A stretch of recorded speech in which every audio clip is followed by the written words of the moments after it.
Ladies and gentlemen, welcome to the WODcast podcast. I am your host, Eddie Ifft. Every week we bring you a new episode of the WODcast. This week we have an incredible guest, Patrick Barber. Those of you in the CrossFit world know Patrick being a longtime competitor in the CrossFit Games and one of the OGs of CrossFit. He's also an L1, I believe L2, I'm not sure, Cert staff, teaching the wonderful CrossFit method all over the world. He is also the head instructor of RPM. If you're not familiar with RPM, you need to check them out. RPM Training is a new platform. It's not new. They've been around forever, RPM Training Equipment. And they've got a platform where Patrick basically teaches you classes online, just like he would if you're in his gym. So check those out. And also support the show. Patreon people, we love you. We love you, love you, love you. There's two people I love. The people that give to the Patreon. They're the most important people in my life. I swear to God. I'm going to have you at my next wedding. If that ever happens. Just kidding, Lauren. I'm going to have you. I'm hoping you're at my funeral someday.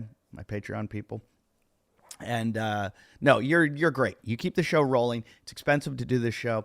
$5 a month is what makes this show happen. I swear, look at this. Look at this equipment. Look at this. It's expensive stuff.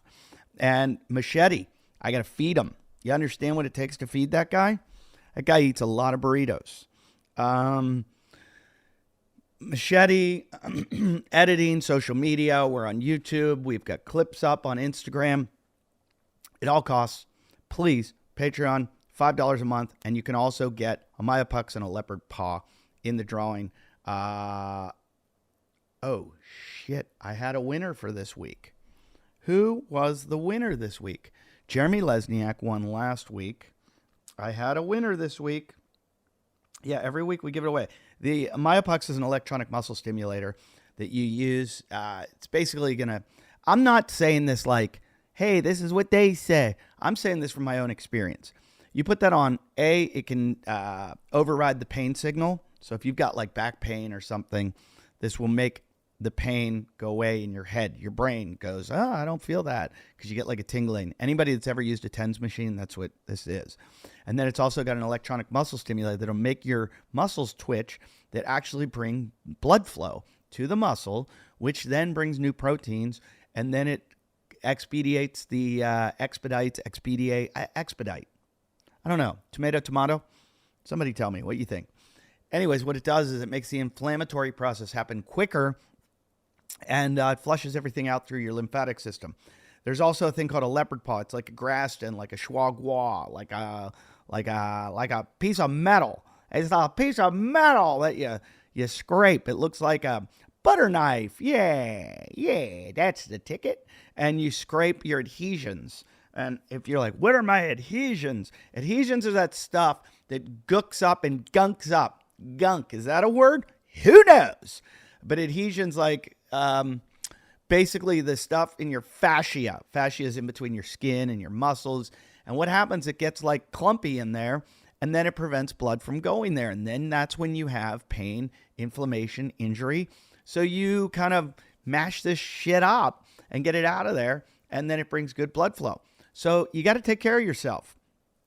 As my friend Mike at Move You, which I talk about later today, says, fix your shit. Fix your shit. I think that's what he says. So give to the podcast, $5 a month. You will get in the drawing for the My Pucks and Leopard Paw. That's like $450. You can see them on Rogue. Rogue sells them. If you want to buy one, just go there and don't give us $5 a month. But it's much cheaper if you go through us. You might win, and you also make an amazing show. Amazing.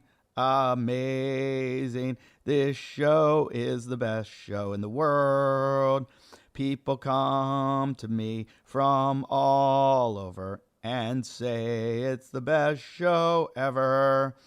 I'm looking for our Patreon. winner of the week. His name is Dennis Bedford. Dennis, you've won a Maya Pucks and Leopard Paw. All you have to do is send us an email to WODcast@yahoo.com, and you'll get, we'll tell you what to do. All right? You get your Leopard Paw and Maya Pucks. But I want to thank everybody else who's been a longtime donor to the Patreon. I want to thank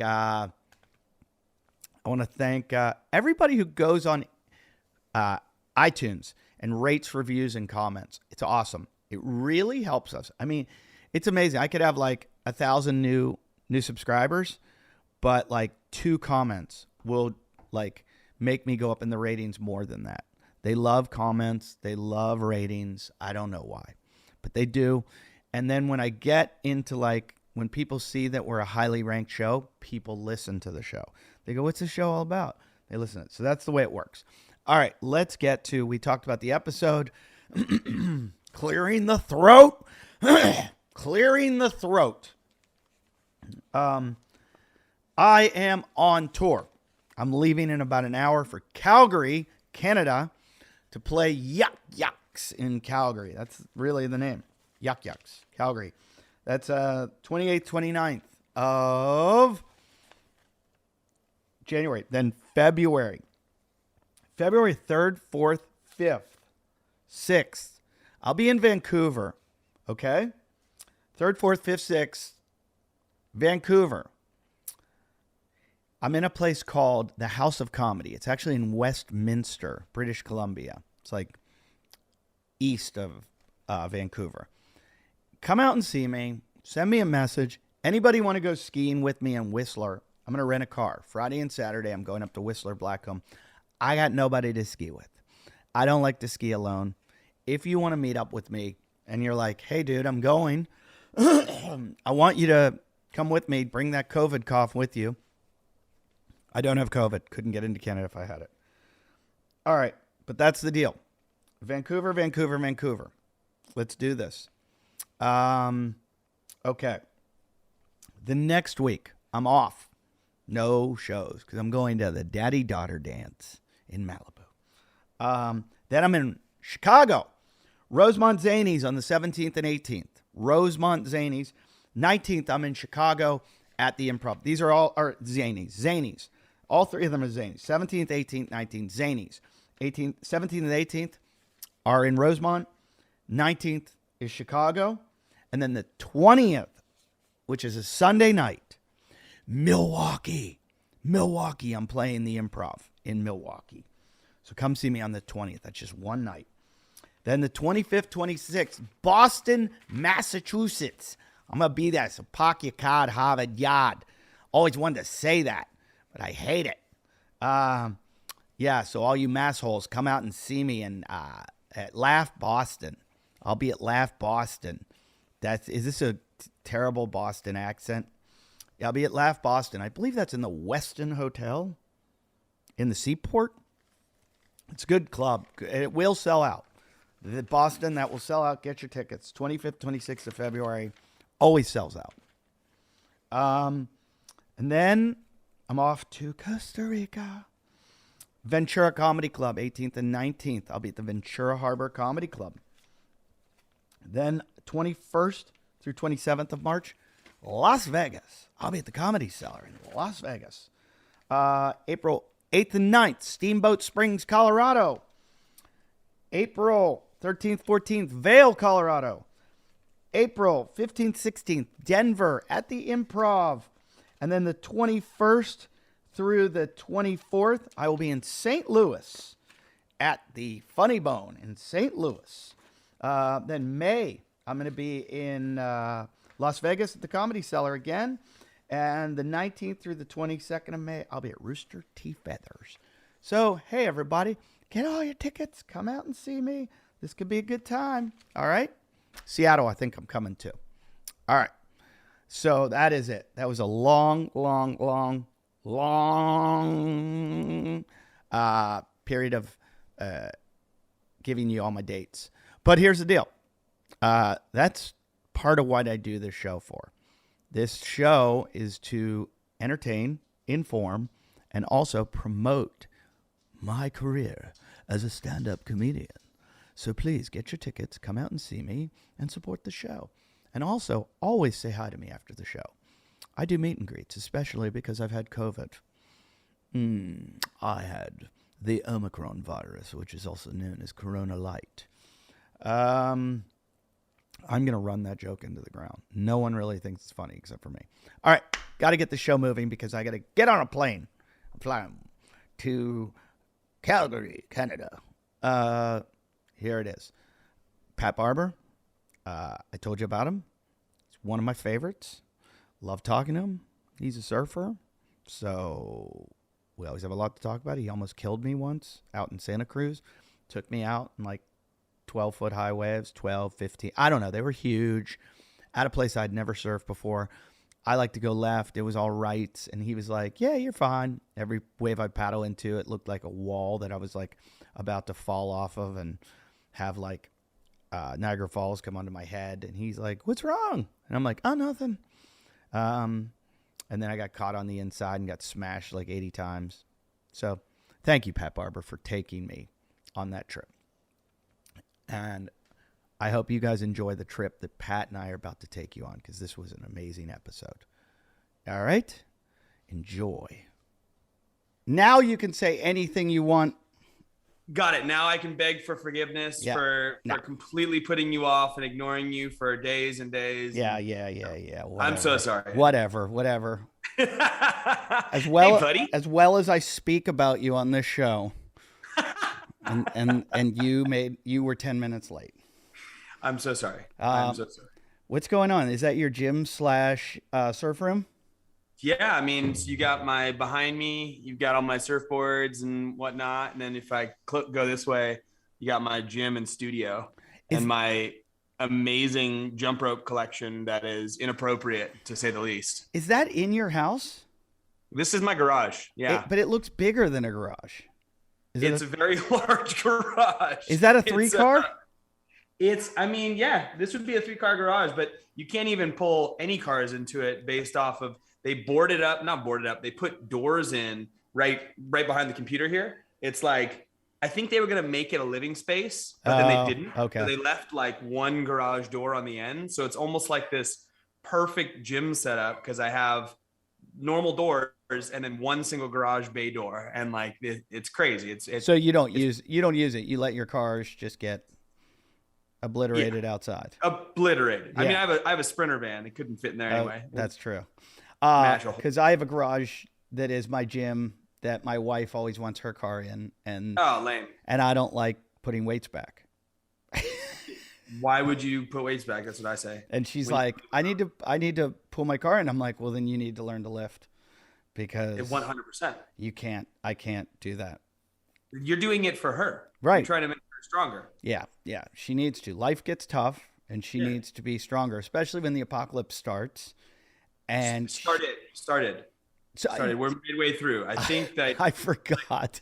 You forgot that there's like the 7 plagues are about to. Which one are we on now? We're on 4. I saw a snow-nado the other day. That was a thing. That was an article. Yeah. The volcano in the middle of the ocean. That was a good one. Did you see the monkeys just escaped out of a van in like Pittsburgh or something? Sounds great. I was serious about the snow-nado. Did you see that one? No. Snow-nado. It was a tornado of snow. That's pretty awesome. I mean, it sounds great. It sounds like the world's over, but yeah. I know. I've been thinking. They say that the apocalypse does happen over a period of time, and it starts with the Antichrist, I think, is the first sign. And I said when Trump was walking up the steps to Air Force One and his hair flew up in the air. Did you ever see that one? You were like if you looked under his hair, there was a little like face with fangs.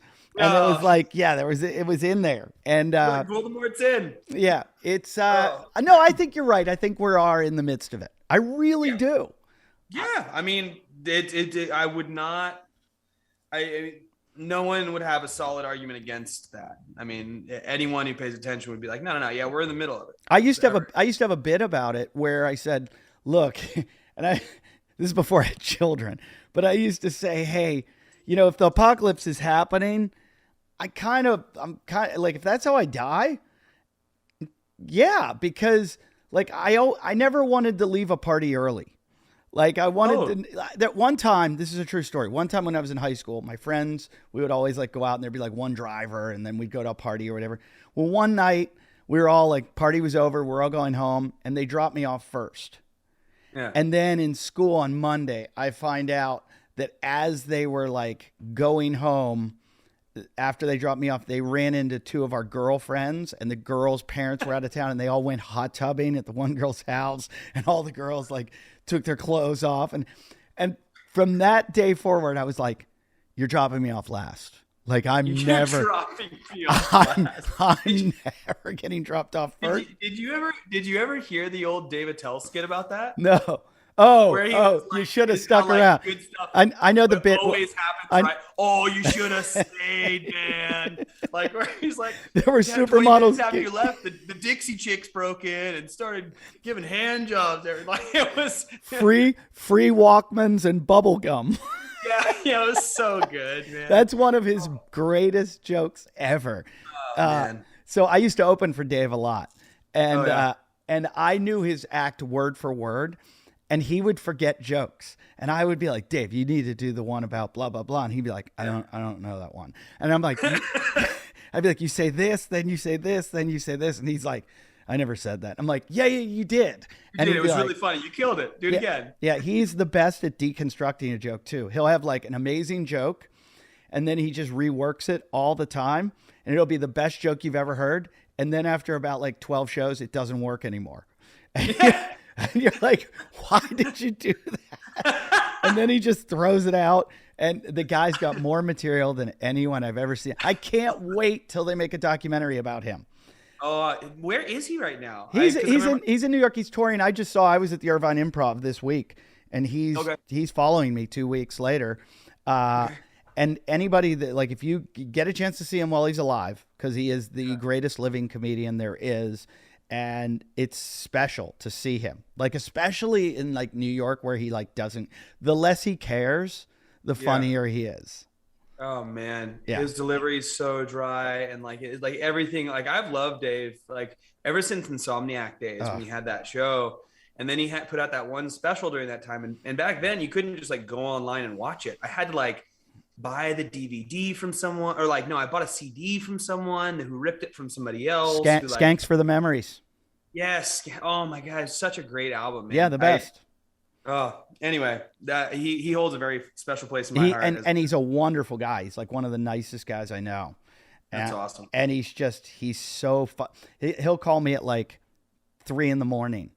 and he'll be like, yeah, do you have a joke about mops, how they look like prostitutes at Disney World on a Tuesday that eat corned beef? And I'm like, no, I don't. And I don't know anyone who does.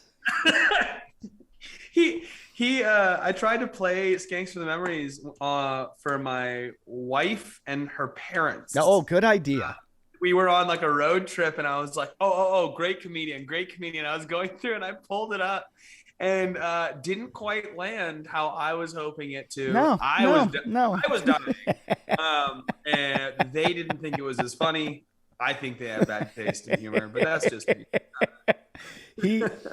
When he has someone talk back to him, it's the funniest shit you've ever seen. When he goes on stage at the Comedy Cellar in New York, all the comics go. By the way, if he heard me talking this well about him, he'd be so upset.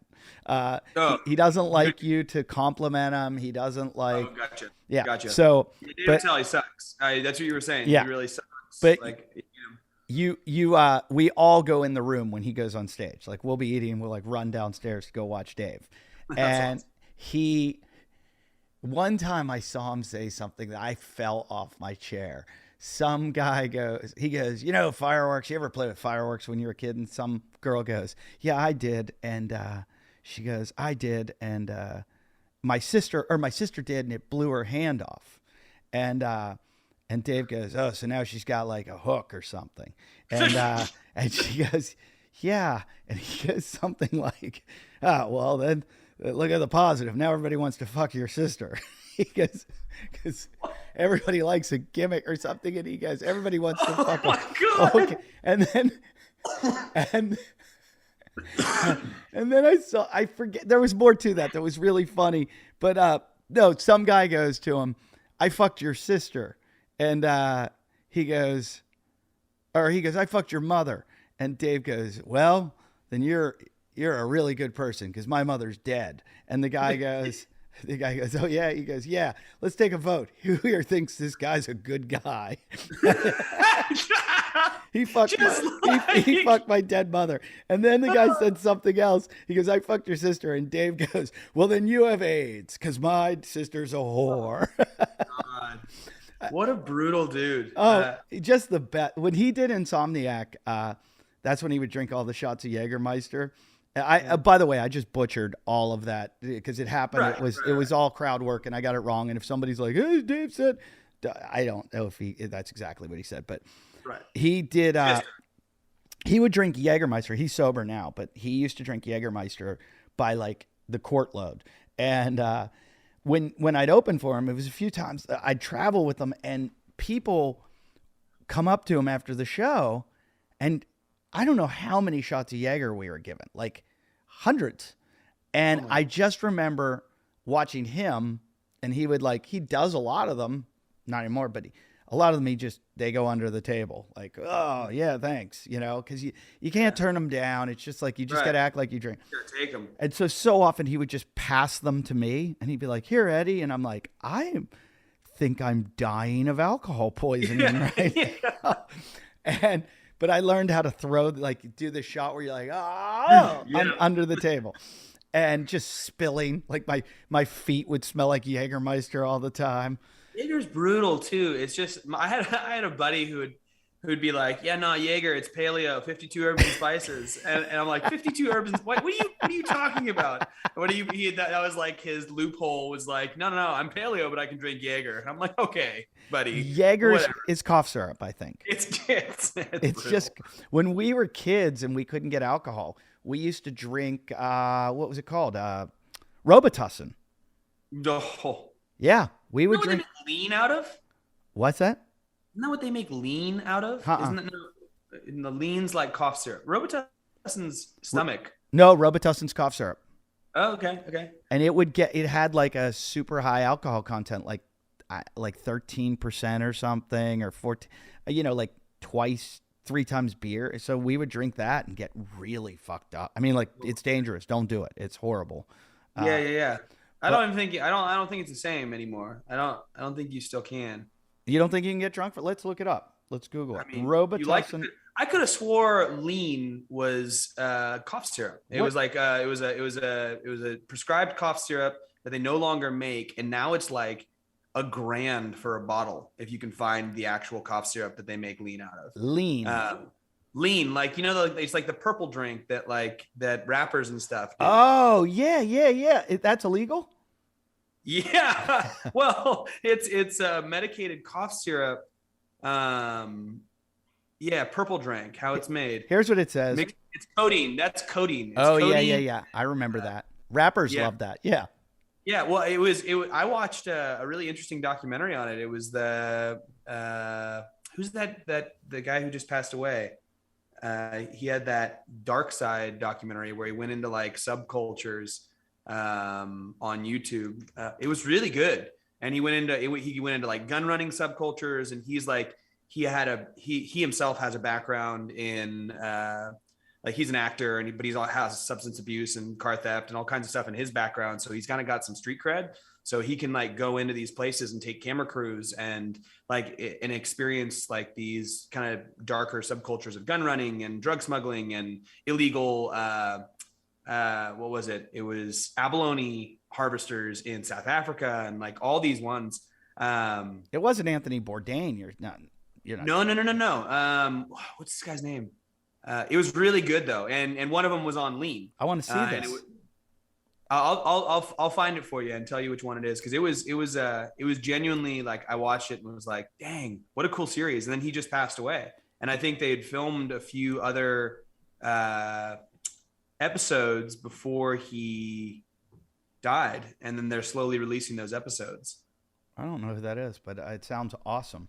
It's really Here's the Michael K. Williams. It's Michael K. Williams, the series is called Black Market. cool. Yeah, check it out. What's it on? YouTube? It's on YouTube. It's on Vice is the company that does it, but they have Lean, how illegal guns are bought, carjacking epidemics, like the underground gambling scene in New York. But it's like, it's cool because he finds real people in these spaces who are doing it and sheds light on how someone could get to that place. Oh, like, I've been to the underground gambling places in New York. Yeah. I used a couple times. I ended up at them in at like 5 a.m, drinking all night and going like when the bars close at 4 and you're still going, you're in trouble. You're in a bad place with bad people. And and I'd be drinking and there were always girls involved and I'd go, yeah, I'll keep going. And then the sun would be up and I'd be like, what am I doing? And I didn't even do cocaine. Like I found out, afterwards that every single person I was with was doing cocaine. And they're like, what's wrong with you? It's like a human who can stay up till 5. Here's the Robitussin. In addition, over-the-counter cough medicines typically contain some amount of alcohol. For instance, Vicks Formula 44 contains 10% alcohol. Solid. 20 proof, and various forms of Robitussin are 3.5 to 20% alcohol. Woo! Yeah. Yeah. As a kid, I mean, we have limited options. I can see that. Okay, so talking about that, we just had COVID rip through our house. No one really got that's it. You had it too? Yeah, I just did my first workout post COVID. That laid me out pretty good, but it's good. Yeah, so I'm glad to hear you're all right. But I mean, I think we had the whole family was good. Yeah, it's Omicron. It's Corona Light, and my wife was doing cough syrup, and I'm like, stop! Like, why are you doing that? Everything I've read about cough syrup basically says all it does is suppress the cough. Yeah. Like, why would you suppress it? Like, let it go through you, and also, if you want to use decaffeinated like herbal tea with honey, in all clinical studies that I read, it is more effective than cough syrup. So somebody write to me, tell me if I'm wrong, but that's what I found on the internet when I did my research. And I want to know, they like, want to get a little drunk. They want to get, if you that's all I think it is. Yeah, that's all I think it is people go, I'm just going to get drunk and forget to cough. Did you guys all get coughs? Like wife and I got a cough. The kids got nothing. I mean, nothing. My kids got laid out for a day. One day. They went down for one day, little fever, and then they were Cheerio. And I was like, you sons of guns. Yeah, my daughter had it one night. She was like sweating, woke up in the middle of the night sweating, and that was it. But I had one horrible day.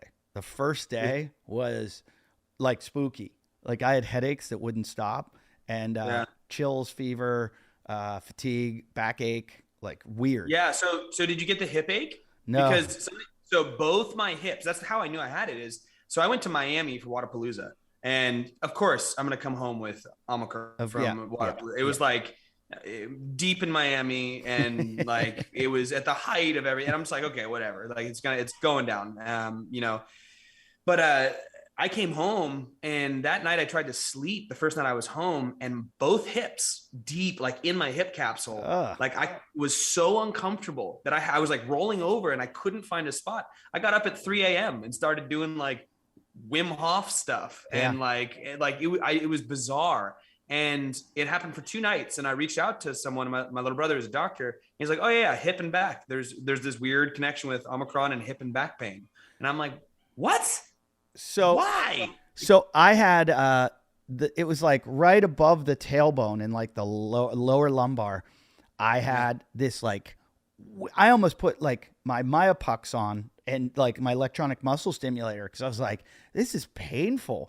And then a bunch of other people and like doctor friends of mine are like, yeah, there's like this weird pain. And then my one doctor buddy was like, hey, take Pepsid AC for your because it's got some antiviral qualities to it. And I was like, and this is a weird theory I have, and I've mentioned it. I think I mentioned on the show, and because one of the guys wrote to me, or maybe I sent it to him or something. I don't know. I either wrote it to him in a discussion, like a a guy that listens to the show, or I said it on the show, but I have always had weird indigestion. I get it like once or twice a year, a GERD, and it creates these horrible headaches. And I Google it, nothing about it. There's no literature anywhere about it. Nowhere. And every year I'm like, maybe they've figured something. Like, I can't be the only one that, and I know it's caused by the GERD because as soon as I burp, gone, headache's gone. And then it builds back up. So I'm reading. Finally, this year, I Google something. It says, oh yeah, there are these weird migraine headaches that they think are associated to, has something to do with the gut biome and GERD. And I was like, yeah. I've had that forever.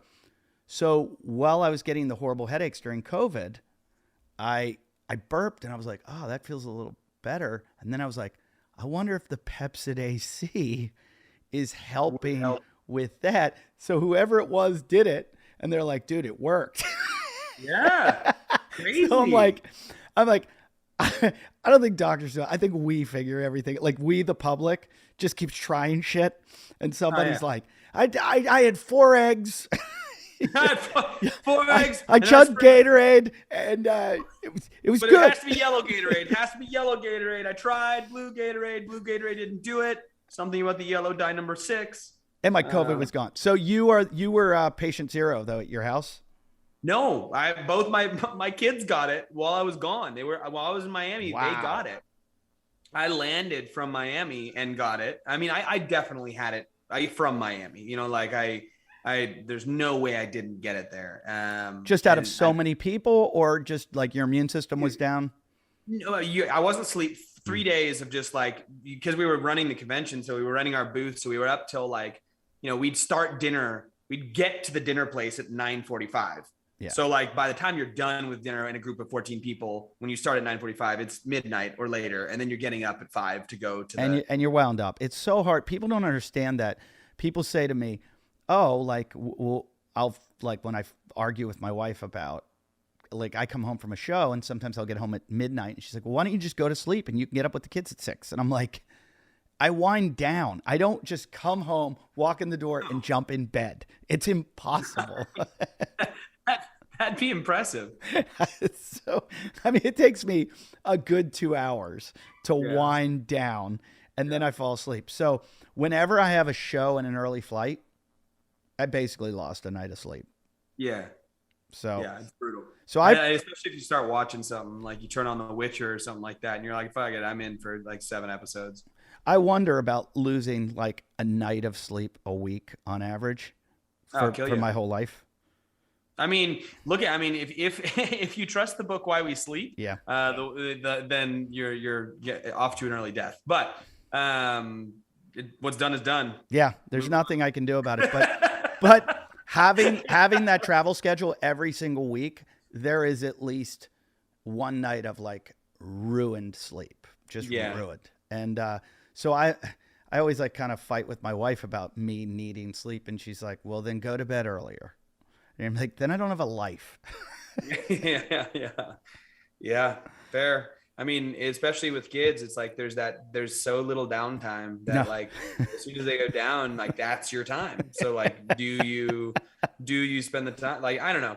We've recently organized a really pretty good situation because we have an au pair now, and we've had one for a little bit, and it's a massive game changer in terms of having your own time. Yeah, because you can kind of on a whim be like, hey, let's go out for dinner tonight, and you don't have to find a babysitter and do the whole thing. You can be like, hey, let's go get groceries together, and then she stays at home with the kids, and you go out with your wife and get groceries together, and there's no like.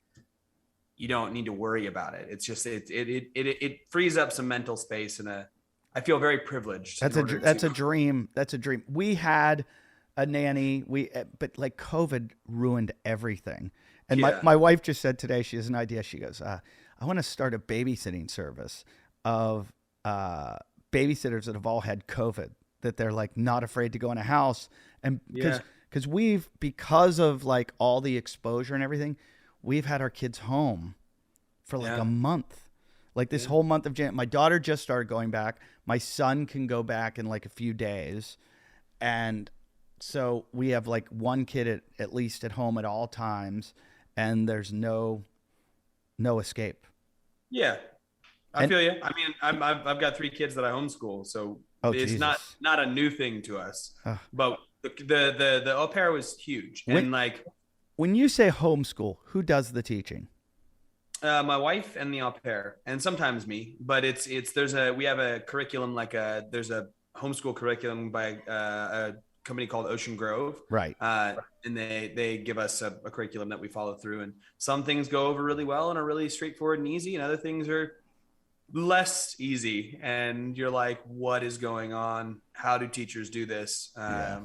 But for the most part, it's pretty straightforward. And we're not committed to that for like through high school and stuff like that. It's just where we're at right now. We have a 9-year-old, a 6-year-old, and a 3-year-old. It makes total sense and it fits with our life, and we feel good about it. But, Yeah, ours is COVID's been kind of a blessing in that respect to us, because having young kids and the schools, we go to the Malibu schools and they're public schools, and they're like, you can't be truant. Like you can't, and we travel constantly, and I'm like, bring the kids, we'll go skiing, or bring the kids and we'll go, and my wife's like, well, the school, we can't. And now with COVID, it's like you can pull them out at any time and just go online, and I love it. And yeah. I'm like, I hope we don't go back Yeah. to, this like systematic kind of, like, I like the fact that we can leave and they can do online school.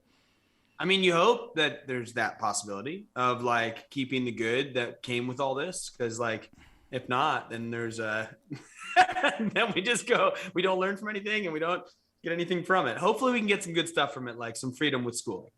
Yeah. I don't know though. I don't know. I thought about that and I was like, these kids, a lot of them are doing online homeschool, and some of the kids do really well with it and some do really shitty.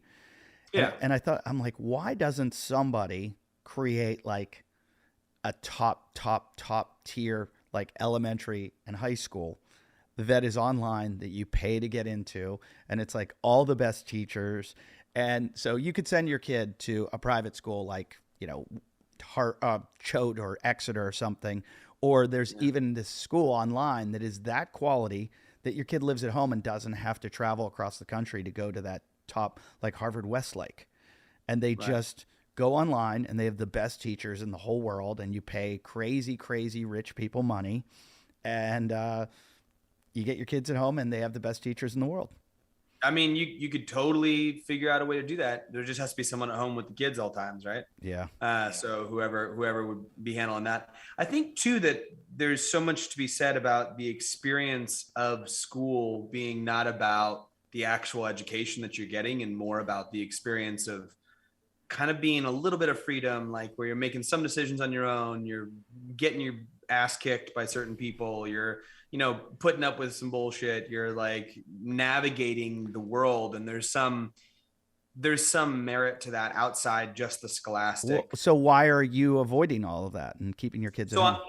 I think that is the largest disadvantage to not sending my kids to school, right? So like I'm not one who valued very much the education I got at school. Mm-hmm. I always felt like that was always secondary to the experience and everything else that was going on, the friendships I was making and those kinds of things. I'm not against having my kids do that for later years of education. I don't think it's as necessary for the younger years. I think as they start to develop their own, when they're looking outside the home, when you look at the data, it tends to be supported from like 10 onwards, that they start seeking external validation outside the family unit. And that's not a hard number by any means. It's just like roughly in the area. I think that those times would be more valuable for them to be in these social settings. That being said, I think a lot of our social settings at schools are really fabricated and sterile at this point in time. So trying to create those social settings in other ways, like activities like karate and horse riding and like these other, like we do that. Like we don't just lock our kids up on our 5-acre property and say, don't go out. They've got tons of friends and they throw down and they do all kinds of imaginative stuff. And we go to the beach all the time, and we're always with people and they're building those social skills. But I think the value of school, from my perspective of how it's currently sits, is that social dynamic understanding of like, the world, like this doesn't revolve around you. Being under that structure that is stressful, and somebody told me that once about even college, that it was like disciplining you and learning. You're not learning taught, you're learning how to juggle your schedule and Totally. and all these superfluous things that have nothing to do with the content of your books. Because I look back, I graduated from University of Pittsburgh, and I learned like 2 things. I like literally, and when I say 2 things, like I remember like John Stuart Mill's utilitarian theory, and I remember I read one book called "The Rich Get Richer and the Poor Get Prison." Like, and I remember that book. That's it. Like, I don't remember anything else. Nothing in 4 years. Nothing. But what about the social experiments that you did through parties and through? I learned that if there's ice on the roof of your fraternity house, don't do a beer slide naked, because you will get a scab on your dick that'll make it look like you have gonorrhea or syphilis. And how else would you have learned that without going to college? That's all I'm saying. Yeah. That's all I'm saying. Yeah. Right there. So that I did learn that. I did learn how to kill rats in a very humane way. We used to get, our fraternity house was just infested with rats. It was so good. Rats the size of small dogs. Straight go-getter right there. It was brutal. And we did it the humane way, the next door fraternity. Oh my God. They used. What was your way? I won't tell my way, because I know people like they'll Dave Castro me. Okay. But the next door neighbor fraternity house used to put bait on hooks and lower it down, and then reel a rat in, catch a rat on a hook. Oh my God. And then feed it to their snake. Oh, at least there's like a little circle of life thing going on there. Not the worst. Like, I mean, the initial like catch the hook. I mean, they should have just done the bucket method, where they just catch them in buckets and feed them to the snake. But on a hook, you'd walk by and you'd see them going, "I got one." And like that's the type of dumb stuff you do in college, and you reflect on it and go, "I was an idiot." Yeah. Yeah. I was worried, all this talk about millennials and blah, blah, blah, and Gen Z, that, all you hear is people love to spotlight, like the craziness of the progressive left or the craziness of the right, that you're like, is there no fun anymore? And then I talk to like friends' kids, and they're like, no, we had a fraternity party. There were like 100 kegs, and, these girls did. And I'm like, okay, I'm glad to know that there's still, but we just don't see it anymore, because you only see the right and the left, like the crazies. Yeah. So. Well, because that's what gets attention. I mean, there's still a massive group of people just doing what we did. Yeah. And throwing down and making the same silly mistakes. But there's definitely another, like you were saying, there's another very vocal. Because people always say, "Oh, kids are just on their phones and they don't do anything, and they're not athletic and they're not out playing." I'm like, do you have Instagram? Because I just watched a kid do a triple backflip on a bicycle. Like, we weren't doing that. Somehow this kid figured out he was on a half pipe, came down, or a quarter pipe, did 3 backflips, but in order to land it straight coming back down, he had to do a twist on the 3rd flip. Yeah, might as well. I mean, it seems like, why not? If you're doing 3 backflips, just add a twist in there. Is that kid on his phone too much? Yeah. Yeah. I don't know. I think it's easy to hate on previous generations, but everyone does it. I mean, every generation has said the generation coming after them is full of shit. Yeah. And you're like, oh, okay. I have a bit about that in my special, about how every generation blames, the next one's a piece of shit. And it's like, you made them. Yeah, this is they're living in your image, you turd. Yeah, you created them, you raised them, and now all you do is go, "Oh man, they suck, this generation." I have bigger issues with my direct generation when I watch some of the ways that they treat their spawn as they raise them, and I see other people doing things that I'm just like, what are you doing?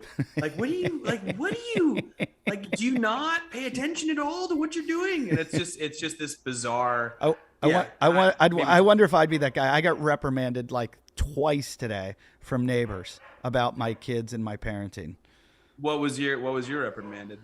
I have little dirt bikes for my kids, those Razor dirt bikes, and my daughter went around a turn. She shouldn't have, a blind turn. She went around a little too fast. That neighbor saw it, and she was, I might have been racing her.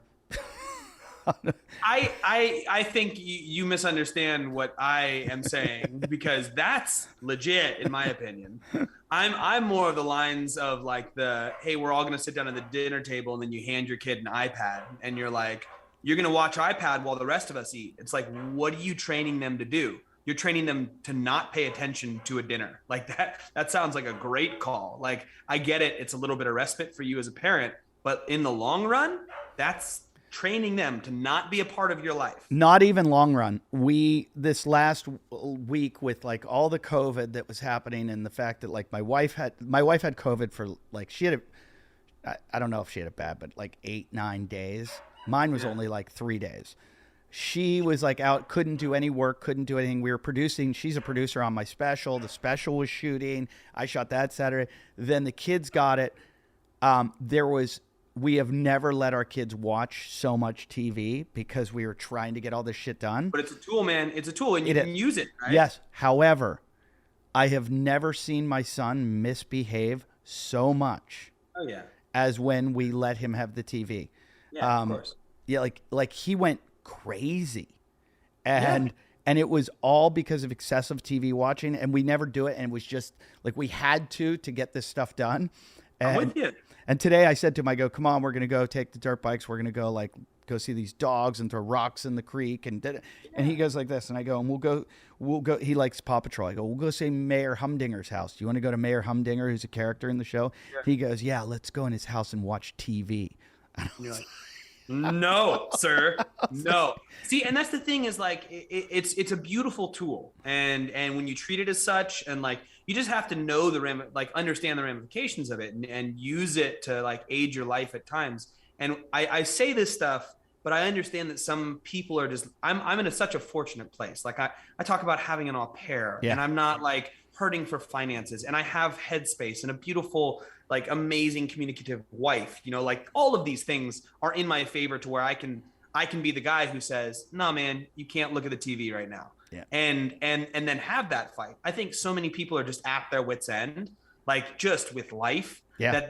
That even though it's like just after the fact the kid shits the bed, and it's easier for them in the moment to do so. And I understand and I respect that. So if you're one of those people who's doing that, I just hope you're doing it consciously. You're being like, I understand that this isn't the greatest thing, but I'm going to do it anyway.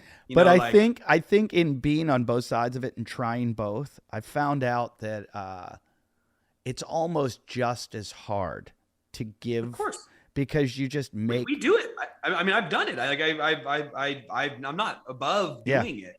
And you just watch. You watch what happens right after. You pay the price. It's like eating shitty food. It tastes really good for like 10 minutes, and then you feel sick for like a day. And it's the same thing with the TV. I really have to go back and read. There's a book Lawrence Lessig wrote. Not Lawrence Lessig. He wrote he's a political guy. What's the guy's name? But it's all about how basically the corporations have hacked the brain, the American brain, through the phones and sugar. Of course. And it's what's his name? Shit, I forget. It's really. I can't control it as an adult. Yeah. And I do a lot of reflecting, and I'm like, I as an adult with a fully formed brain to whatever degree it's gonna form, like I've been through my 20s. I've had all those years. I'm like now mid 30s, and I can't control it, and I want to control it. Like you think about like a brain that's being shaped. That's like, that's not the one that you want to give eternal stimulation, like in the palm of your hand. It's just, I don't know. And again, maybe we're just hating on the upcoming generation, but I do think that there's a certain level of transparency that's been shown to us, that it's not like they have the best of intentions for us. It's not like Apple's coming out and being like, no, we don't want you to buy all our stuff. This is for the greater good. Yeah. Like, did you watch the Bo Burnham special? Yeah. It's amazing. Great. I think he just nailed it. Like, it's just like hit the nail right on the head, and you're watching it and you're like, the Welcome to the Internet, fucking fantastic song. And he's brilliant. I like all Bo's stuff.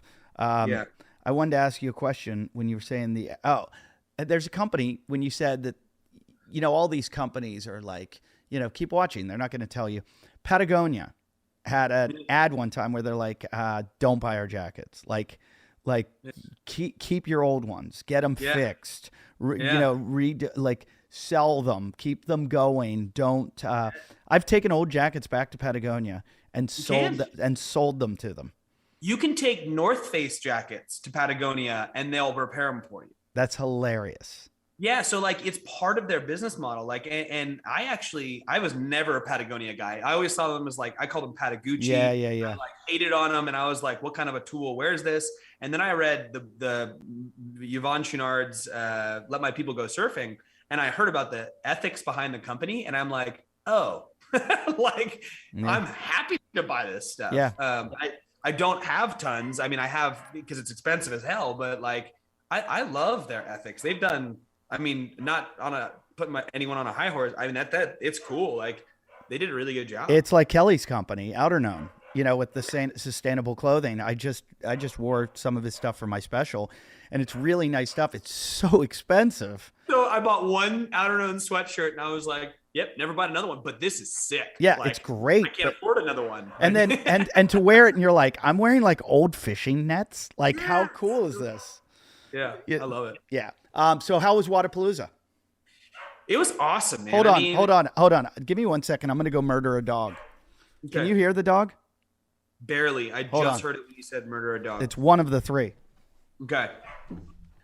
Hey, guys. I want to talk to you about 8 Sleep. I just got out of bed, and I feel more rested than I've ever felt because I've got an 8 Sleep mattress and also an 8 Sleep Pod Pro cover. What I really want to talk to you about, though, is the Pod Pro cover. The Pod Pro cover is it's basically a mattress cover that you can put on any mattress if it fits. Yeah, I mean, they sell them in different sizes. Best part about the mattress is there's a side for you and a side for your significant other or whoever is in your bed that night, whatever you're doing. Anyways, look at my sleep report on YouTube. Look at this, 91% sleep fitness. That's, if you listen to this intro that I did to the show today, you're like, why is Eddie so chipper? Why is he so funny today? Why is he so happy? Because I got a 91% on my sleep. 91%. Thanks to the Pod Pro cover. What it is it cools and heats your body temperature to what it needs to be, to what is your optimum sleep temperature. And you're like, what's my optimum sleep temperature? It figures it out. It uses heart rate variability and tracks all your data. Basically, how many times you roll over. It's got all kinds of sensors in it. Figures out when you roll over, when you... and it woke me up this morning. It vibrated real nice and soft to wake me, to bring me to a nice... you don't want to be woken up like, hey, get up! That's what an alarm clock does to you. What this does is a little like... And you feel it. And you gently feel it, and it brings you to like a nice, wakeful, energetic state. That's how I feel. And, but it's just unbelievable. My wife loves to have our house really cold, and it drives me insane. So I cook my bed. I get in bed, and it's so nice and toasty, and it warms me up. But then right away, it starts bringing me into this like cool level because I can't sleep that hot. But it basically figures out when I fall asleep, and then it cools me down so that while I'm sleeping, I sleep cool. Now you can change all this yourself, but then you can let it like asks you questions like, did you like that? Do you want it? Those are my dogs. I wish I could set them like I do my bed to say, no bark. I want you to only bark when someone's trying to rob me. But when someone's just outside, when the mailman comes by, please don't bark. But no, they're not as good as the 8 Sleep. It's out of this world. Get one now. Try it out. And I think they give you $150 off if you use our code, which is, I think it's like 8sleep.com/WODcast, EIGHTSLEEP.com/WODcast. I'm not positive about that. Look in our show notes. Look at old episodes when I do ads. I'm just talking about this because I love it so much. But I do. I absolutely love my bed and look forward to getting into it. My little daughter, when I go on the road, which I'm doing this weekend, sneaks in my bed and sleeps with my wife. And I know when she does it because I can see how my sleep went. I can check it on my iPhone. And I'm like, you little sneaking in my bed at night and stealing my 8 Sleep Pod Pro cover. Check it out, guys. It's amazing. I believe that's 8sleep.com. I love how I just went in and I'm like, which one of you is barking? Like the dogs. Did they raise their hand? I heard you talking. I was like, is he talking to someone, or does he have a really great relationship with animals? I do have a good relationship with 2 of them. One of them, not so much. Fair enough. One's 13, one's 14, and one's 1. Ooh, let me guess. It's the 1-year-old. Weirdly, it's not. It's the 14-year-old now. Used to be the best trained dog in the world. Amazing. Like, we'd drive up to like a plot of grass and I'd be like, jump out the window. She'd jump out, go pee, jump back in through the window. And now she's like, I don't do shit for you. Right. Yeah. She's above that. She's like an old racist grandmother. You know, she's just like, fuck you. My beliefs are set. Yeah. I can't get her to do anything anymore. And she's like, Fair. What she wants. And she like barks till she gets it. Fair. And you can't mess with her. You feel bad. No. She's old. Yeah. So how was Wadapalooza? Fantastic. I mean, it was really, really cool. Like, have you ever been? No, I haven't. I was actually talking to Matt O'Keefe before he left there about coming down and doing a comedy show. Man. People eat it up. And I couldn't do it because I was in Sun Valley that week, and I would rather be in Sun Valley. So yeah, fair enough. I mean, I'm not the greatest fan of. I mean, it's beautiful. The area is beautiful. Like, you fly in, you're right on the water there. So it's this gorgeous venue, and it's very festival feeling. So like, whereas if you've been to the games or if you've been to other competitions, they feel like a competition, and they're like in a sporting thing. This feels like a festival, and it's like, it's outside. Everything's outside that you're doing. The vendors are all there, and it's like a big party. And when you go to Miami, it's just like dance music. The second you get into the first Uber, it's just like boof, boof, boof, and like that thumping doesn't end until you fly home. And so that theme is pushed through the Miami event, and it's really cool. Like, I definitely love the hell. I mean, I watched maybe the corner of one event on a screen, and I was just there at the event watching all the people and being with the RPM booth, and it was people are stoked, and it was a really good feeling coming off of the last 2 years of relative isolation and people being super weird about stuff. And it was just like people enjoying their lives. And I was like, that's freaking cool. Good for you guys. Yeah. I think and sharing Omicron. I think that, Corona Light. I think that's the way we're going to be moving. I think, who knows, there could be some new variant that makes, your fucking testicles fall off or something. But for the most part, if this is it, if this is what's happening, I think, we're going to have to move forward. I think people are ready. I think especially the way Omicron hit, and everyone's getting it. Like, it's everyone I know who's like dodged everything previously, all of a sudden are getting it. And it's the least aggressive version, and people are coming out feeling good, being like, well, I got it. I'm pretty good. I'm gonna move on. Yeah. I was double vaxxed. I didn't get the booster, and I went, I was touring since September 1st. Every weekend. And I went to places like Alaska where it was like creepy, like I was in these bars and it was just like, oh, everyone here has it. Like, you just look at them. For sure. And then, but I went to Florida twice. I went to Alaska, Texas. I was everywhere that no one wore masks. And I just kind of had said to myself, look, I'm going back to work, so I'm probably going to get it. Yeah. But I can't sit home. I can't do this. Yeah. So I just got ready for it, and then I got it, and my wife saw like how it, like day three I was hiking, or day 4, and she's like, not kind of like I want to get it. She's like, I want to get this over with, right? Like, because it's gonna happen. Yeah, like it's like we tried to make it so we didn't get it. Yeah, so did we.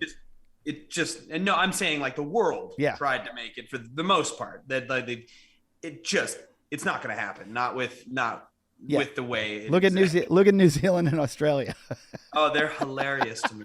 Because they went so. But you know what? You got to commend them because they did get away from Delta and the original variant. They did. And they did. They just and got then Omicron's just going to blow through. So you're right. They did get through, but Omicron's going to poop like on all their chances of not getting it, which is hilarious because my wife's from New Zealand. Right, I know. She hasn't been able to go home. She hasn't been able to like visit family, and her dad had like a quadruple bypass, like all this stuff. They can't get in. They can't get in here. She can't get in there. You know, it's like, and so they have like in New Zealand, right, like 99% or 90% vaccination rate of the entire country, and then Omicron just like just swatting them down. It's anyway. It's not funny, but it is funny because people are okay. My buddy is Australian, and he had the same situation where his dad was sick. His dad was like in his 90s, still is. His dad's still alive. He went back there twice, where he quarantined for 2 weeks both times in a hotel room where he could not leave the room. And they served him food to his room. And I go, dude, you went to prison. This is a Harvard trained lawyer. I go, you went to jail for a month of your life. You were in jail. They didn't even give you rec hours. Like he said, he moved all the furniture to the middle of the room and then did laps around his room. and do you know James Newberry at all? Yeah. James kept coming and going because he would like try out for the bobsled team, and then he'd go to a CrossFit competition. And I would see him on Instagram in his quarantines. And I don't know how many he did. He might have done 3. Must have. And that's like 6 weeks of, and it was funny because he kept having gym equipment delivered to his place. And every time I would see him, his gym was getting like better. His hotel room. I'm like, I bet they love you below you when you're like jumping rope and doing slam balls. But he, I don't know. They kept saying to me, you can come to Australia, you can do your shows. We don't know what's going to happen. They might get canceled, blah, blah, blah, but you have to quarantine. I'm like, no, there's no quarantine here. I'm not doing it. I understand. It is a very valiant effort. And I think they're going to need to chill pretty soon, I think. But I'm not a political savant, so who knows what's going to happen. So what was RPM doing at Wodapalooza? So we launched Adam, as you know, like the at-home training staff with the amazing gear, and I'm the head coach of that. So we were basically showing and displaying all the gear that we have, which is freaking gorgeous. Like you've seen it, and we're gonna get you some, and you're gonna freaking love it. But we were displaying all the gear, and then we were taking people through classes. So we would hit play on the TV screen, and people would follow along with a class that I did. So people got to try out the gear, and they got to buy stuff, and they also got to work out.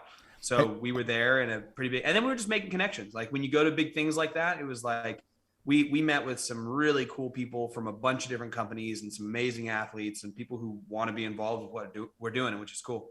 So you teach how many classes a day? Just one? So the way it works is we pre-record 5 classes in one single session. So like I'll go in and like today was a filming day, I'll go in and I'll film 5 sessions. And there are 5 different workouts. And then those are the next week's Monday, Tuesday, Wednesday, Thursday, Friday classes. So the sessions are pre-recorded, which is in my mind a no-brainer. People are like, are they live? And I'm like, why would you have a live? Do you think I'm gonna like reach through the screen and see you? Like that's not that's not gonna happen. The second we scale this past, you're on a Zoom with 7,000 people taking the class. You're like, hey, your hip hinge. yeah, like I could make it live, but that's not gonna be a better experience. You know, like it's gonna be the same as and the classes are awesome. Like I just took one of my own classes from myself and put it on the screen there, hit play, and start to finish, warm up, skill work, workout, cool down. I like the sound of that a lot, and I'll tell you why. I fucking hate warming up. Same. I hate it. Ever since I ran track, my coaches used to yell at me because I would like try to skip it. I wouldn't do it. And I know how important it is. And as I get older, it's more and more important than ever. But for some reason, I can't do it unless somebody goes, get on the ground, and if I'm watching someone, they're like, come on, here you go. This is it. And I'm like, okay, I got to do this warm up. But if I don't know why in my head, I don't take it seriously. And I know it's like so important.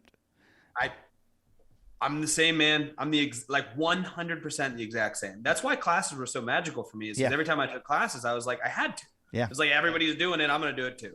And like, that's why I've loved taking my own classes. Once you hit play, you kind of just have to do whatever's going on. Yeah, you got to go. So you're like, all right. So like, you just get out the gear and you go to town and even if I skip little parts of the warm up, I'm still like 10 times warmer than I would be had I just had the program. And I'm like, yep, I'm going to do the program. Well, that's why I think RPM is such a great idea, because I think in these days with COVID and everybody moving out of the gyms and moving home and everybody doing home gym type stuff, that's great. But I realized from going out of a CrossFit environment into my house that my fitness like got chopped in half, because I just didn't have that push, that not the drive, but I'm programming sometimes myself and I'm skipping parts and I don't have that like walk in, it starts and doing all the things that are important, like I know a lot, but I don't know enough. And you know way more than I know to tell me, oh, we're doing push presses today, so you should be warming up this, this, and this. Totally. And so all that warm up is so necessary. And, when you go to a good CrossFit gym and you've got a good coach, you're like, okay, I know I'm in good hands. I know they've just told me the right thing to do. So I'm not making any bad decisions here. I just have to follow their lead. And that's what I like about RPM. I like the fact that you have someone going, come on, like you got enough to worry about in your life. You got, your kids and your job and your this, that when I work out, I just want to be like, I want someone going, hey, dummy, pick this up. Yeah. And do this 10 times then. And I mean, like we've tried to make this as authentic feeling as possible. Like my least favorite thing is somebody who like has an interaction with me that feels fake. And so when they asked me to do this, I was like, look, I'm not going to be the guy who's going to be like, come on, you guys got it. Like, like getting on there and be like, push it, get it for the thing. You mean like Hunter McIntyre on, what's his video that he did? What's the thing that makes $1 billion? Body. Oh, Beachbody. Beachbody. Yeah.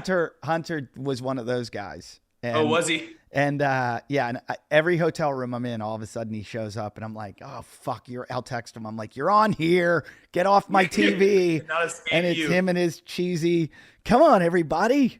But the thing is, I can't hate the people who are doing that because they're told to do that. Yeah. Like they're told to do that because that's the expectation from the industry is like, if I'm not like a peppy, like gonna be in your face and motivate you through my like fake words, like then I'm not a trainer. But in reality, like no trainer does that. I mean, like people will like motivate you, be like, come on, like let's go, let's push, and like maybe sometimes they're giving you supporting words and maybe this other stuff. But like for the most part, a good trainer is affecting your movement and they're setting up the flow and they're making sure you have the right weights and they're doing those other interactions. So they let me be as authentic as I can be. So I throw as many jokes as I can in there. Like I find humor to be a great way to do it.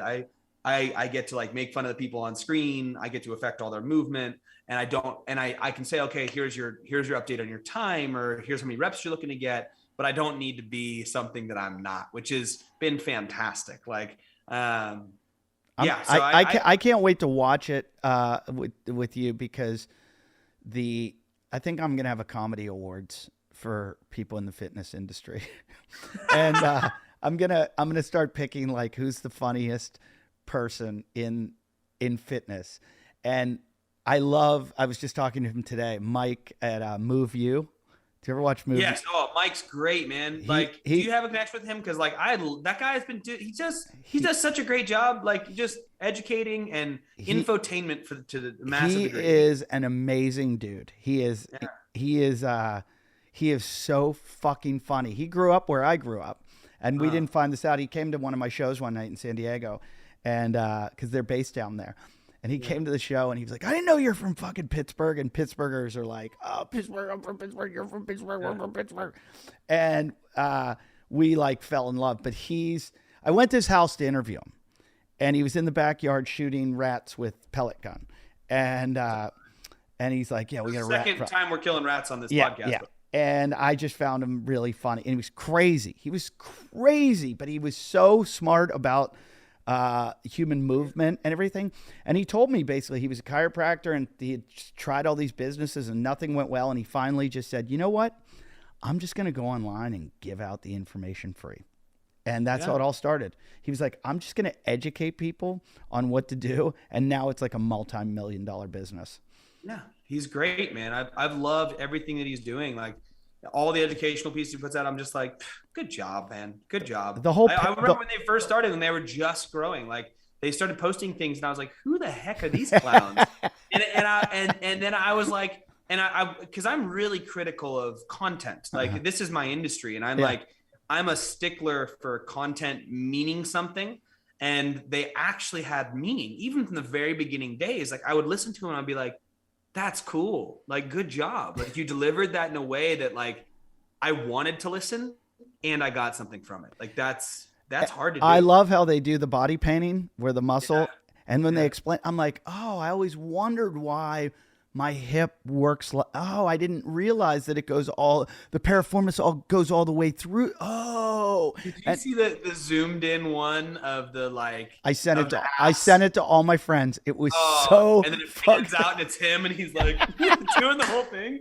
Oh man, that killed me. That was so good. I'm gonna show you my text to him. It's so funny. That was like a week or two ago. It was like 2 weeks ago. It got me so good. I was like, look, I just wrote, your post today is your best ever. So good. Good. I sent that to so many friends because I know they all fell for it. Oh, of course. I mean, it was, and like the educational component of it was great. It was like, yeah, you don't want to have low dorsas, man. Like brace your abs. Like, don't do this. Yeah. It was great. I love it. Yeah, he knows his stuff. Heppner is funny too. Really? I don't watch Heppner's content. I like him. Jacob's a good dude. Jacob's like, I'm pretty sure I'm thinking of Jacob Heppner. Yeah, he and Hunter have a thing together, like where they're funny together. Hunter McIntyre's pretty funny. I hate to admit it, and more than anything, I hate that he might hear this. Don't tell him. I won't tell him that you think he's right. No. Heppner's pretty funny. Like I think he had that documentary a while ago where it was him and Brooke Wells. So it was like him being filmed for part of it and Brooke Wells being filmed for the other. And it was hard because Brooke was young at the time and she's relatively straightforward with her demeanor. And Heppner was hilarious, and it made it in this juxtaposition of like the two together. So like, and they were filmed at different times, but they were kind of shown in the same episode. And it was just like, it'd be Brooke and then it'd be Jacob. And it took Jacob and just put him on this pedestal of funny because of the way it contrasted. And I ever since then I cracked up. And he had some amazing Jillian Michaels videos, and he had some like, he's just done some really funny stuff that I've been like, I like this guy. I'm trying to think of anyone else that's funny. It's hard. And usually gym rats are not funny. They're the opposite. It's the opposite. Like, oh man, they're not funny. They think they're funny. Who else is funny? I mean, Ronnie Teasdale is. But he's not trying to be funny. Sometimes he is. I don't think he is. Oh, I know Ronnie too well. Or Raw of Earth. Yes. Sorry. Raw, the sun god. I apologize. Raw of Earth actually has an amazing sense of humor. He does. He's got a great sense of humor, but I think his funniest stuff is not him trying to be funny. He always knows that it's funny. Like, he believes in what he's doing, but he also knows that it's really funny. Like, and trust me, the guy, he's like, look, I'm going to do this. I think there might be some merit to what I'm doing. I also think that many people are going to think it's batshit crazy and that it's funny. And so he basically is like, it's a win-win for me. Right. And so if he gets your laugh out of it, that's good. And if you're still skeptical, because I'm always skeptical of everything he does, and I laugh at him, and he likes that I find it funny. Well, I mean, of course he likes that you find it funny because it's attention. The epitome of Ronnie is attention. Like he is the very first thing he did in this sport was wear jorts to competition, which was awesome. Like, of course it's awesome, but like it screams, look at me, pay attention. And like every decision he's made since then, regardless of whether he believes in it or not, is like, how do I get attention? And it's like, and it's, to me, it's extremely transparent. But I think a lot of people are like, fuck yeah, man, I love this guy. Like, they do. I'm in. And like, and he gets the attention, but it's been a really funny journey to watch his own growth. Cause I mean, I've known him from when he was very different than he currently is. Well, I respect his commitment to the game. I'm going to put it that way. I had him on 2 weeks ago, and I talked about when I first met him. Mm-hmm. And I've talked about this now 3 weeks in a row on the show. But when my first meeting with him, he was such a hard ass. Like those shirts that said like, we'll shoot you. CrossFit Mean Streets will shoot you in the fucking face. Yeah. That he was putting on homeless people. Yeah. That was his first thing, is he was putting his shirts on homeless people and taking photos of them. And you're like, fucking great idea, dude. Well, then he told me, I think the quote was, and I might have this off because it was so long ago. It was 10, 12 years ago. We were at the CrossFit Games and Kenny Kane introduced me to him and he said, hey, this is Ronnie Teasdale. And I said, hey, nice to meet you. And I'd kind of met him before. And I was like, nice to meet you. I go, how's it going? He goes, how's it going? And he points to Andre Aguirre. He goes, that's my girlfriend. How the fuck do you think it's going? Oh, man. Kenny Kane's a funny guy. I haven't had too many dealings with Kenny. Kenny's a very funny guy. I'm trying to think of who else. I've come across Kelly Starrett's funny. Kelly Starrett's funny. Yeah. I'll give you that. Yeah. There's a couple level 1 staff members that are really funny, like in their own right. There's a guy on staff. His name's Danny Forbes. I don't know. And there's a guy named Joe Westerlin. And they're funny, and they're like they're really funny, and they're like really smart, and they're really like on top of it. But like some of the stuff that they do, you're like, oh my god, they're so funny. And then another guy, two Joes, Joe. I forget Joe.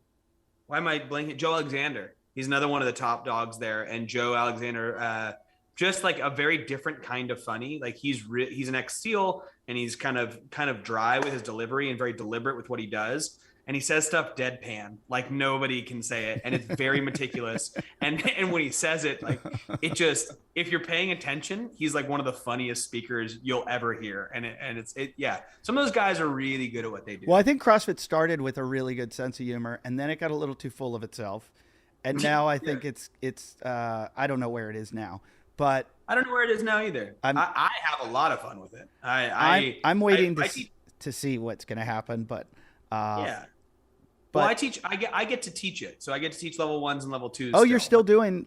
Absolutely. I didn't know you're still doing that. I thought you're like just overwhelmed with all this RPM stuff. No. I still do that probably once to twice a month. Oh, that's awesome. I've done it forever and I love it.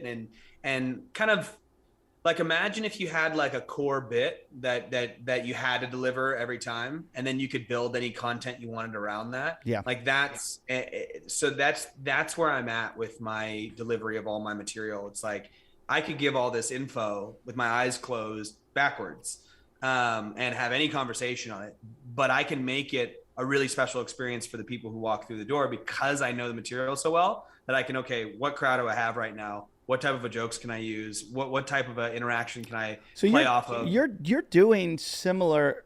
That's similar to what a comedian does. Yeah. And the only difference is that.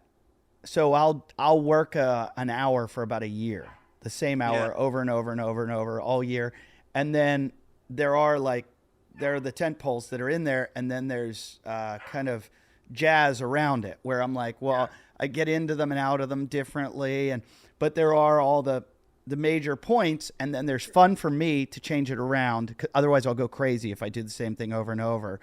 But the problem is, by next year, I'm coming back here. I have to have a whole new hour, so I can't. but you're always getting a different audience every time. Exactly. Imagine 13 years, which is what I've been doing this with the same single hour. So, but I have, so it's like I can deliver all the lectures, and there's about 9 lectures. So each one of those is its own like routine, and how you navigate that and hit the bullet points is up to you. You have to cover all the content, but you can create the stories around it, and you can create the jokes, and like, so you get to work this over and over. And it's what's fascinating to me is to see people who don't change, who see people who just take the raw delivery and just do it. Yeah. And do it again. Oh, we make fun of those guys as comedians. There are guys that I started with that are doing the same act they were doing 12 years ago. And I'm like, what, how do you live with yourself? Like my wife just made fun of me today because I finished my special on Saturday. I taped it, and I'm going out this week. And she goes, and you know, a lot of it is you make money by putting out a new hour. There's albums, sales, there's, you know, when it goes on Sirius and XM radio and whatever, whatever distributor it sells to, where it's on TV or whatever. And so it's a big chunk of money, but it's a lot of stress building up to make it. So I just finished on Saturday, and I go, I was telling my wife, I'm like, I'm leaving early on Friday for Calgary. And she goes, starting your new hour? And I was like, can you give me like a week to just like she's retired the hour, and she's like, on time to make another one. And I had a question for you about your seminar. So has there ever been one that went just off the rails and you're like where somebody started like screwing it up some way, and you just, by the time it was over, you're like, I didn't really even teach my shit. Like, what the fuck just happened? Yeah, for sure. I mean, especially when you're learning, like when you're in the beginning, like now that couldn't happen to me. Like it's not possible. Like with my level of understanding the information, like you could not derail me with some random question or anything like that. Because where you get lost is if you're like searching, if like, say you got a bit and all of a sudden your mind blanks, then you're like, where do I go? Like I had something here, and then you sit there on stage. Right. And so like, what would happen though in earlier days before my level of understanding of the information was as solid as it is sometimes someone would throw a question that would be a left field question that I couldn't quite understand, and I couldn't articulate a good answer. And when I was first learning, that was an issue, because like if someone throws a question that is smarter than the person who then needs to answer the question, like that can derail your way of being. And nowadays, like that'll still happen. And someone will throw like a really in-depth question about some Krebs citric acid cycle. And I'm like, you know what? I actually don't know how that applies to this. I'm going to have to look it up and reach out to a few people, and I'll get you the answer to that. But previously that would fluster me, but no, there's the very first, so there's an order to the lectures that you're allowed to give. And it starts first with movement lectures, and then it moves into programming, and then it moves into a few others. And one of the later lectures is nutrition, because nutrition is a subject that has a lot of nuance to it. Right. And there's people have entire lives based off of their belief structures around nutrition. So right. It's a sensitive subject as well. See. And people study it like deeply. Yeah. When I was my very first lecture, before I did anything, they were like, hey, Pat, you want to give nutrition next weekend? And I'm like, I'm like 21, 22 or whatever it is. I had done the zone. So, is everybody feel that way? Kind of like, is nutrition like the, it's a hard one unless you're like, you have a particular affinity towards nutrition. Mm-hmm. But even people who really like nutrition find it interesting to deliver within the context that you're given. But that was before lecture notes. So I had to watch the person who delivered it the weekend before, write down their notes, and then try to deliver it to a group of people paying $1,000 a head. Wow. And who are all much smarter than me. Right. Like that. And at the time I was just a kid. So like those were the times that were really like, and here's like food and like, and it's just, I want to go back and give those same people my current nutrition lecture, like it's like that old joke. If you can, Attell, that's an Attell joke. I think it's Attell that says, don't you wish you could go back and have sex with all the people that you had sex with before? Look who's not crying. Yes, exactly. Yeah. And that's we started on Attell. We should probably end towards Attell. I know, because I got to get to my COVID test. I have to take another COVID test to get into Canada on Friday. But good luck. So funny you said that. I have been bombing sometimes with an audience, and I'm like, you know what? We've got a TV here. I could just get and pull up the screen. I'll show you a show of me doing the same material and it working. It's working. I've done this hundreds of times, thousands. It works. It's you. That's crazy. It's not me. I cannot believe you do that for a living. Like putting yourself out there like that. Like as a speaker, period, you're putting yourself out there. I happen to know that the content that I'm delivering is truly impactful, regardless of my shitty delivery. And you have to go in and make it up. And people can literally take this part of your soul and just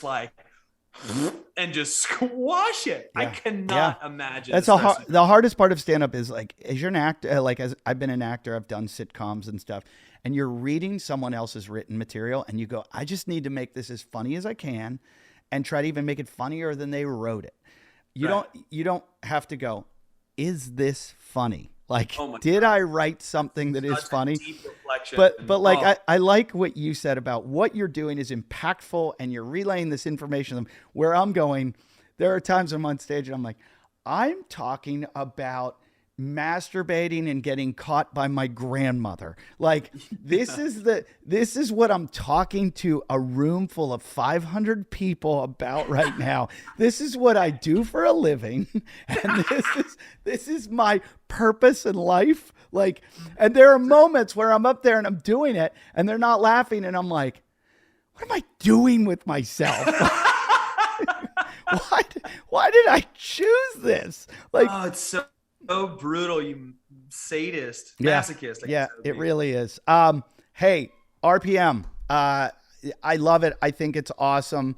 Hunter was the first one screaming its praises to me and saying, oh, you got to check this out. It's awesome.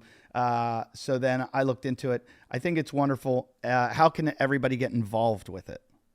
Go to rpmtraining.com. Check out, there's like a free 3-month trial of that's awesome. Everything.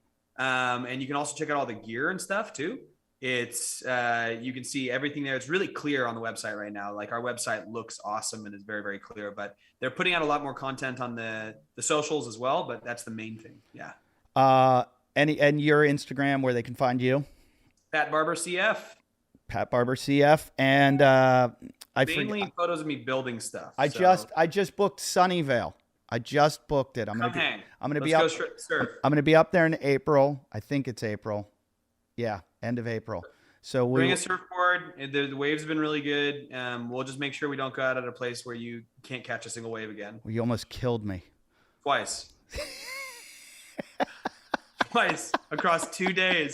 Great swell, but you didn't catch a single wave. You're not the only one that's done that to me. I have a group of guys. I don't even know who they are. These guys that like linked up online. They took me out at the Gold Coast in Australia.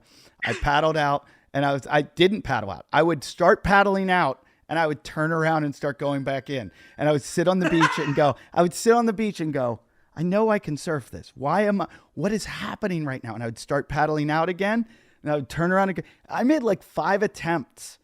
And I'd just be like duck diving.